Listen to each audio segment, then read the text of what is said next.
site popoca.com.br apresenta Popocast. Apresentação: Carlos Carneiro.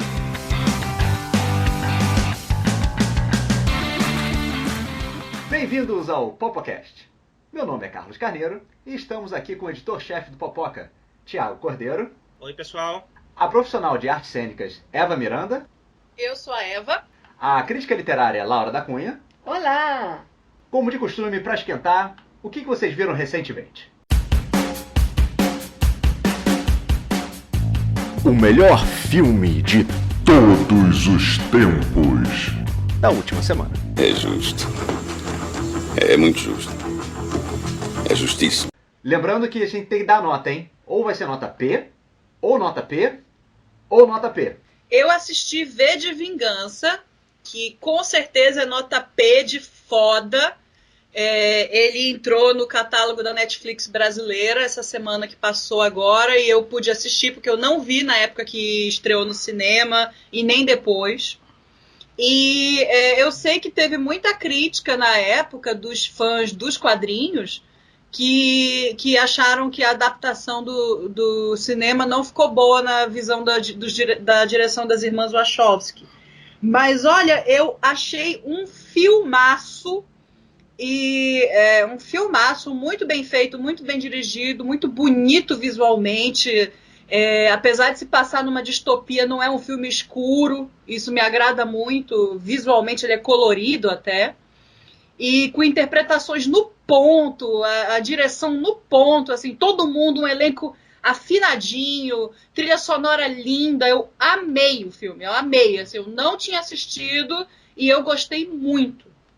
Olha, uma bela recomendação, tem tempo que eu não vejo. Não, e ainda por cima, traz umas ressonâncias interessantes com coisas que a gente está vivendo hoje em dia.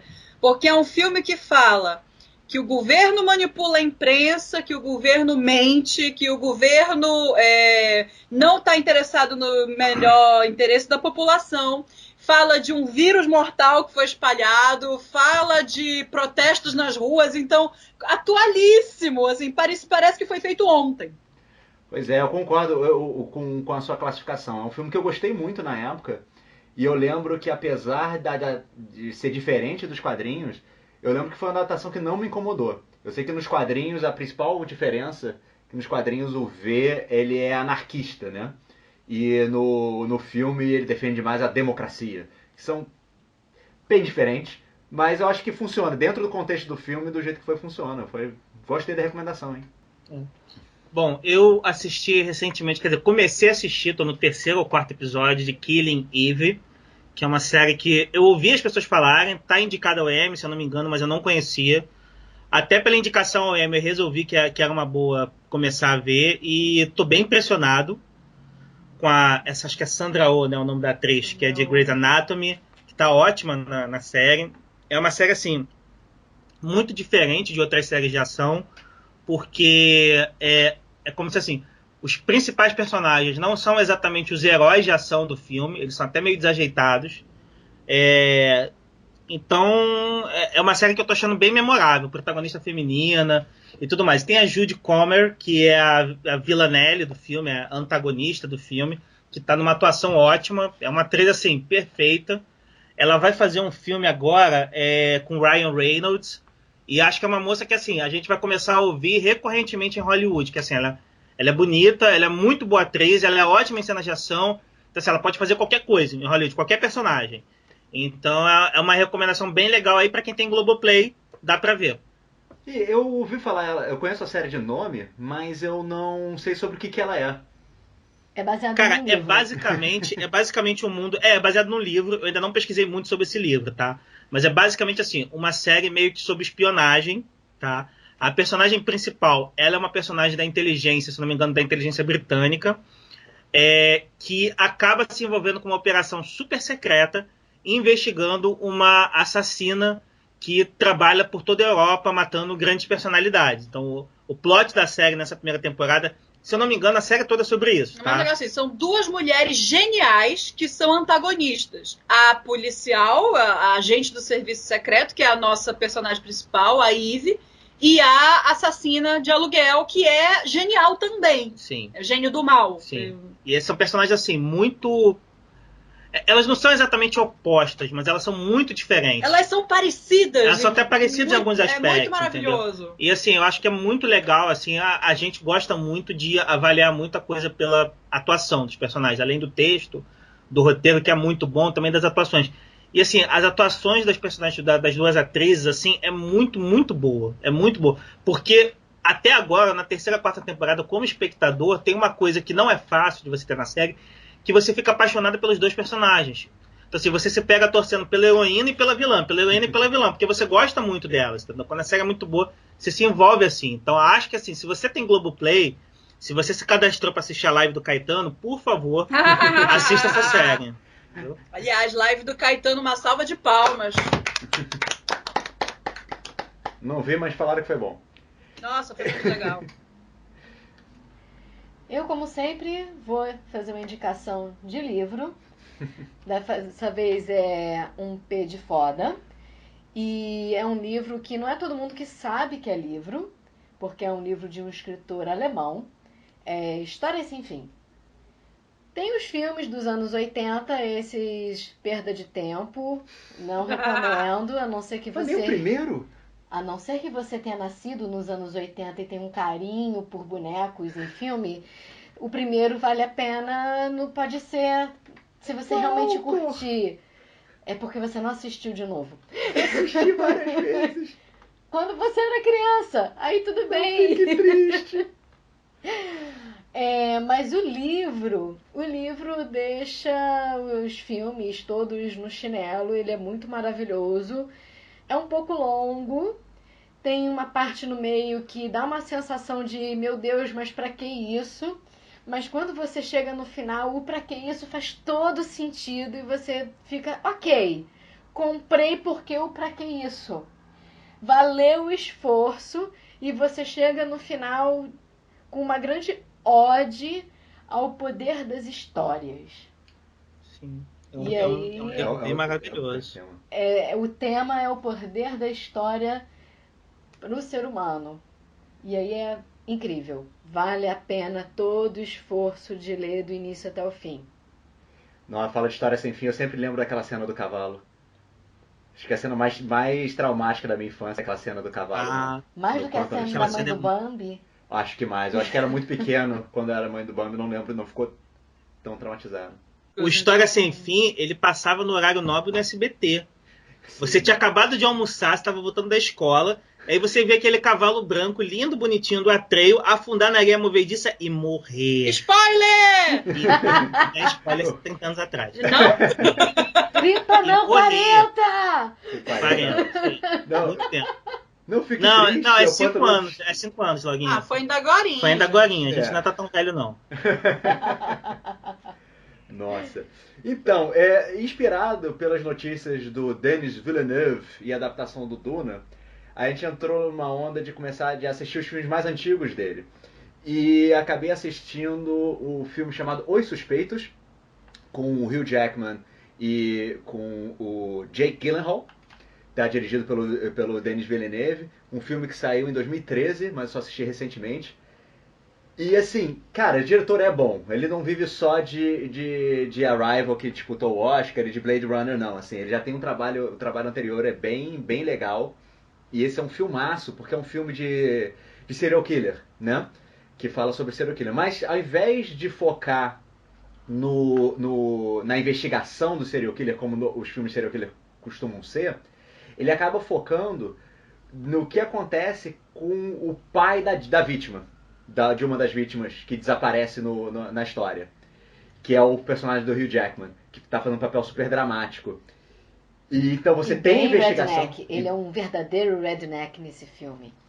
Exatamente. Então a gente falou, no outro programa a gente acabou falando dele como Wolverine, né? E então ele está completamente fora do papel dele, nesse sentido, né? Do papel clássico dele de Wolverine. E tá super bem, e é um P de foda, sim, ultra recomendação mesmo, assim, vale a pena assistir. Ele é pesado, mas ele não é um pesado porque ele é visualmente pesado, ele é pesado porque o tema é pesado, mas é um filme super bem feito, com um ritmo super bom.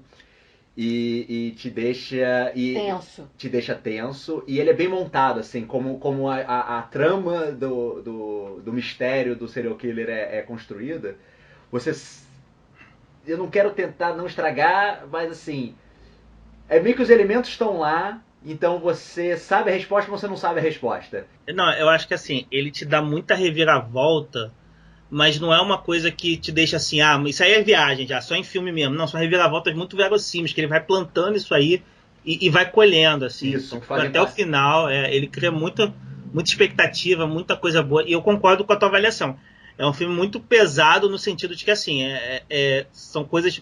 a história do filme envolve o desaparecimento de criança, que é uma coisa muito perturbadora na nossa sociedade, e é muito pesado, mas, assim, não é um filme que banaliza a violência. Exatamente. Assim, Ele não banaliza a violência. Ele não mostra uma violência gráfica por mostrar, assim. O filme realmente trabalha muito mais a tensão do que é você ter uma criança desaparecida e não da crueldade. Ele vai muito mais pelo lado do psicológico da coisa do que você ficar vendo sangue pelo sangue, né? Isso, sim, exatamente. Sim. Então, eu acho até razoável a gente supor que no universo alternativo que o filme aconteceu na vida real, quando acabou o filme, todo mundo foi internado numa clínica psiquiátrica, porque vai todo mundo se traumatizando, criando traumas, assim, que são situações muito bizarras que eles vão vivendo. Aproveitando então o gancho que a gente já está falando de um filme do Denis Villeneuve, e que o Denis Villeneuve vai dirigir na nova adaptação de Duna, vamos estrear aqui o nosso novo bloco, Adaptação. O livro é muito melhor que o filme. Que isso? O filme é muito melhor. O livro! O filme! Eu acho que eu prefiro a série. No bloco desse programa, vamos falar da adaptação original de Duna, feita em 1984, e vamos comparar ela com outro filme de sucesso, uma adaptação de sucesso do universo de fantasia, né? Senhor dos Anéis. E gostaria de perguntar aqui para vocês, qual adaptação que vocês acham que é bem sucedida ou que não é bem sucedida? E o que torna uma adaptação boa adaptação, ou não, no cinema? Eu acho que assim, no caso de Duna, eu acho que tem umas coisas que provam assim, em relação a Duna, como é difícil você adaptar uma história clássica e ser bem sucedida, né? Porque Duna tinha uma coisa, eu até escrevi no Popora, que assim, eles pegaram um diretor que estava bombando na época, que era o David Lynch, estava consagrado ali pelo filme dele Homem-Elefante, compraram direitos de uma adaptação de livros que tinha um universo que lembrava a grande produção comercial da época, que era Guerra nas Estrelas. Então era um negócio que assim, qualquer produtor envolvido que visse isso rolando, falava assim, cara, isso vai dar muito certo, isso vai dar muito dinheiro. E assim, deu muito errado. Mas não foi pouco não, foi muito, muito errado. Deu espetacularmente errado. E assim, você revendo o filme, pesquisando sobre ele, você descobre muita coisa boa sobre ele que te deixa mais frustrado de ter dado tão errado. E assim, esse filme tá no YouTube, ele é fácil de assistir. Eu recomendo que as pessoas que estão ouvindo até assistam para concluir por elas mesmas. Eu acho que é ruim. Conhecimentos gerais. Né? Pois é. Mas assim, eu acho que é fato, acho que todo mundo vai concordar que o filme é ruim. Assim, horrível. É muito difícil você ter alguém que defenda. O filme é tão ruim que o David Lynch, que é um diretor assim, o David Lynch tem os fãs dele, que defendem ele como o melhor cineasta do mundo para todo mundo. O David Lynch, ele não fala sobre esse filme. Ele não fala. Se você perguntar para ele, ele vai dizer que não quer conversar sobre esse filme. As únicas coisas que ele fala sobre esse filme são declarações do tipo assim, olha, eu assumo a responsabilidade, eu errei em aceitar um filme nessas condições e tudo mais. A impressão que eu tenho é que você pegou um diretor que é muito autoral, gosta de fazer umas coisas com a cara dele, e tinha muita gente ali que estava querendo uma coisa super pop, super comercial. E aí esses dois mundos entraram num conflito e acabou gerando um negócio que não era nem um filme muito autoral, nem um filme muito comercial. Ficou uma coluna do meio.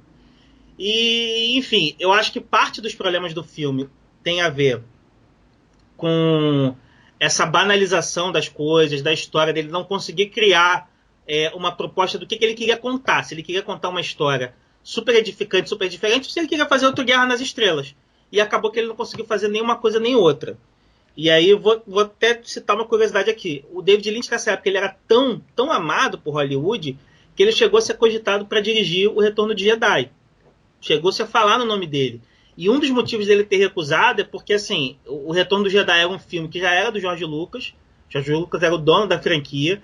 E ele falou assim, o George Lucas já é dono disso aí. Eu vou dirigir Duna que vai ter a minha cara. E acabou gerando isso aí, entendeu? Eu acho que a gente estava conversando sobre o que faz uma adaptação funcionar ou não funcionar. Duna é quase um exemplo, tópico por tópico, de o que não fazer para a adaptação funcionar. É uma adaptação de um livro, então é palavroso, tem longas narrações em off, tem voz em off explicando, olha, é o seguinte, o planeta A acontece tal coisa, já no planeta B acontece tal coisa, mas existe toda uma tradição de centenas de anos no planeta C tentando se livrar do Ju. É muito ruim. É muito ruim. Vira um documentário da Discovery Channel, assim. Posso só fazer um parênteses? É muito, parece. E aí tem. Não, ainda tem. Ainda tem a questão que ele faz uma escolha errada de passar. Eu não sei, eu não li o livro, mas ele mostra os pensamentos dos personagens. Isso tem muito no livro, tá? O livro, ele é assim, eu não vi o filme. E o filme eu tem! O livro. Eu sei que tem várias mudanças entre o livro e o filme. E eu não acho que para você fazer uma boa adaptação, você precise ser totalmente fiel à obra original, tá? Eu não acho que para você fazer uma boa adaptação, isso seja uma obrigatoriedade. Boas adaptações, elas precisam, na verdade, funcionar em si mesmas, né? Até porque muita coisa que funciona numa linguagem escrita não funciona numa linguagem visual. E também tem toda a questão também de tamanhos, né? Se você está falando de uma série de livros e você vai transformar em um único filme, desculpa, você vai ter que cortar a história, porque não cabe, né? Então tem várias coisas que fazem parte do processo da adaptação que obviamente sempre vão também incomodar os fãs da obra original. E isso faz parte de qualquer processo de adaptação. Mas o problema que eu vejo do que as pessoas comentam do filme é que o filme não funciona como filme. Não. Mesmo com todas as adaptações e alterações que foram feitas na história original. Essa história da narração em off, isso aí foi uma coisa dos produtores. Não foi uma coisa do David Lynch, assim. Ele entregou uma versão de, 3 horas e meia de filme. Meu Deus! 3 horas e meia de filme. E aí os produtores falaram, você tá maluco, esse filme vai ter 2 horas no máximo. E aí você volta pra sala de edição e se vira pra dar 2 horas. E aí essas coisas que ele mostrava nas 3 horas e meia com cena, ele botou a Virginia Madsen, que é uma das protagonistas lá, narrando essa história. E ficou desse jeito aí, ficou tosco. Ficou tosco, assim. Tem longos monólogos que se passam apenas dentro da mente do personagem. Mas isso tá no livro. E essa é uma das coisas que tem gente que gosta muito, que gosta dessa questão de você entender o que o personagem está pensando e qual é a linha de raciocínio do personagem. E tem gente que lê e acha simplesmente muito chato. Eu sou do segundo grupo, eu simplesmente acho muito chato. E eu não sei como é que é o filme, mas o livro ele é lotado de auto-spoiler. Você sabe exatamente o que vai acontecer porque tem dizendo que vai acontecer no início de cada capítulo. Olha só, então nisso o filme é muito fiel ao livro, porque desde o primeiro minuto ele já fala o que vai rolar no final. Assim, a gente tem que refletir que um livro e um cinema, eles têm coisas diferentes, tá? Você ouvir você ouvir, entre aspas, o pensamento do personagem no livro faz todo sentido como literatura. Agora, assim, você ouvir o personagem numa narração em off no cinema, você não vai encontrar nenhum professor de roteiro que te diga que isso é proibido, tá? Mas, assim, os grandes roteiros, as pessoas vão te dizer que, os grandes roteiros não têm isso. Para você entender o que o personagem está pensando, você vê a cena, você não fica lendo a legenda ou ouvindo um texto, entendeu? Gente, existe um negócio chamado atuação. Você tem que confiar nos atores que você botou no seu filme. Normalmente você vê toda a inferência, toda a intenção na atuação do personagem. Então, às vezes, só na cara do personagem você consegue... só na cara do ator você consegue perceber justamente tudo que está passando pela cabeça dele. É para isso que serve ator, assim, tipo... Senão você não botava ator, botava um desenho parado.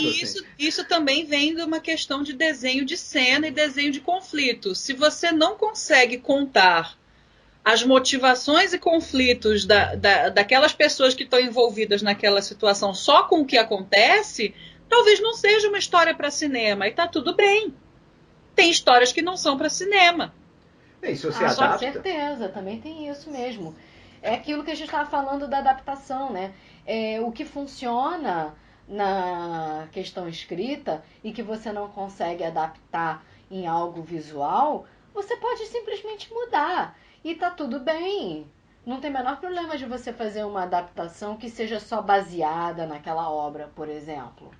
Com certeza. É o que acaba trazendo a gente a um comparativo, já que é uma história de fantasia de um livro bem longo, com O Senhor dos Anéis, que foi lançado em 2001, né, dirigido por Peter Jackson, e que foi de extremo sucesso, assim. Pode ter alguns fãs mais puristas ou outros que podem até reclamar de uma coisa ou outra. Eu, inclusive, na época, reclamei bastante, mas eu amadureci e vi que eu estava errado. Então...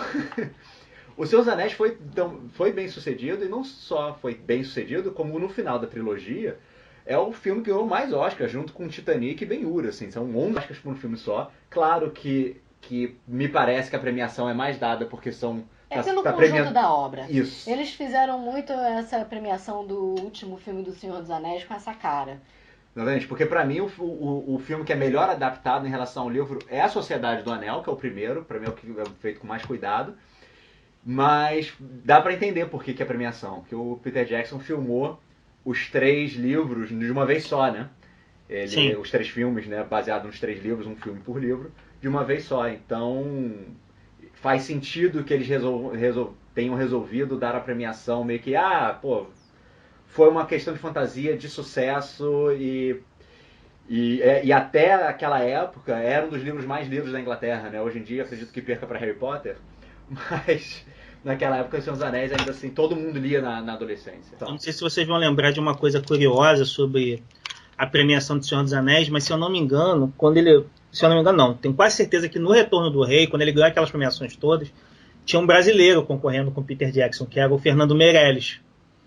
E eu lembro que eu li uma entrevista do Fernando Meirelles na época, não sei se vocês vão lembrar do Fernando Meirelles na cerimônia do Oscar, mas assim, quando tem aquele close nos candidatos, que tá todo mundo tenso, meu Deus, será que eu vou ganhar e tudo mais, o Fernando Meirelles ficou olhando pra câmera, dando tchauzinho assim, falando, nem fudendo eu vou ganhar, praticamente assim, gesticulando isso.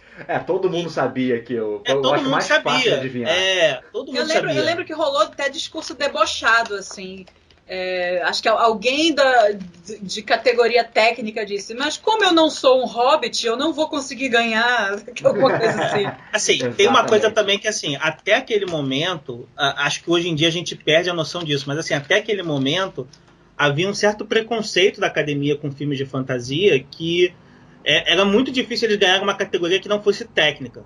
Eles estavam cansados de ganhar assim, maquiagem, edição de som, bastante específicas, exatamente. Sim. Então assim, agora assim, roteiro, melhor filme, as pessoas tinham essa expectativa e não ganhavam, entendeu? Foi a primeira que ganhou. E tanto que assim, eu lembro que o discurso do Peter Jackson, quando ele sobe no palco, uma das primeiras coisas que ele faz é o seguinte, eu queria agradecer à academia. Que era uma coisa tipo assim, cara, até que enfim vocês conseguiram olhar para esses filmes sem preconceito, entendeu? Foi uma novidade. E assim, eu acho O Senhor dos Anéis ótimo, acho O Senhor dos Anéis maravilhoso e tal, concordo com o Kaique. Agora, eu conheço fã que odeia o filme porque, por exemplo, não tem o Tom Bombadil. Eu sinto falta do Tom Bombadil. Eu gosto dele. Eu concordo, porque eu também gosto do Tom Bombadil. Mas, por exemplo, eu sei que o Kaique odeia o Tom Bombadil e foi uma das coisas que ele gostou que foi cortada nessa adaptação. Tom Bombadil carrega o anel durante uma semana e não se abala, não se afeta. Nada muda. Mas realmente, isso acaba sendo uma coisa que agrada a construção de quem gosta da construção do mundo junto com a história. Num filme, apesar de Senhor dos Anéis parecer que tem 18 horas e meia cada filme, ele ainda assim é uma mídia que é encurtada em relação ao livro. Você não tem tempo de aprofundar tantos certos aspectos. Sim, Então, essa é uma diferença do tipo de mídia mesmo. É aquilo que a gente estava falando. Tem coisas que funcionam no universo literário e que não dá para você transpor para o cinema. Mas sinto exatamente. falta do Tom Bombadil, mas o filme continua sendo ótimo. Exato. Acaba que eu acho que se tivesse o Tom Bombadil, eu acho que o filme ia perder ritmo. E você ia ter um personagem ali que não ia ter influência nenhuma na história depois. Fato. Tem algumas questões da adaptação que me incomodam. Eu entendo por que foram feitas, mas me incomoda um pouco, principalmente no Retorno do Rei. Pra mim, né, tentando organizar aqui os pensamentos, a Sociedade do Anel é uma adaptação excelente. As duas Especialmente torres... porque tira toda aquela parte inicial do livro que é chatésima, que ele fica só descrevendo como é que é o Shire. Ele faz isso mais no Hobbit, mas eu gosto. Mas enfim, eu entendo. Ele já começa ali na festa do Bilbo. Ele tem uma questão de narração no início para explicar o universo, mas é uma narração que acaba funcionando. Eu acho que se o filme fosse feito hoje em dia, essa narração deveria ser cortada. Mas na época que foi lançado funcionou. E o filme termina melhor que o livro. O livro, A Sociedade do Anel, termina assim muito abruptamente. Mas isso também tem uma razão, que as pessoas nem sempre sabem que o livro do Senhor dos Anéis era para ser um volume só. Só que o livro era tão grande que o editor do Tolkien disse, não, ninguém vai comprar um troço desse tamanho, vamos dividir em 3 volumes. E aí, nessa divisão dos 3 volumes, ficou esse corte esquisito. Esse Laurinha. corte esquisito, ele acontece em diversas obras, na verdade. E dependendo da obra, esse corte existe ou não. Por exemplo, se você pegar A Hora das Bruxas da Anne Rice, no Brasil ele é dividido em 2 volumes. E ele tem um corte desse no meio. Nos Estados Unidos ele é vendido num volume só. Entendi. Então esse corte não existe. Mas o que acontece então nesse corte é isso, que no primeiro no livro, por conta disso, é literalmente assim que acontece.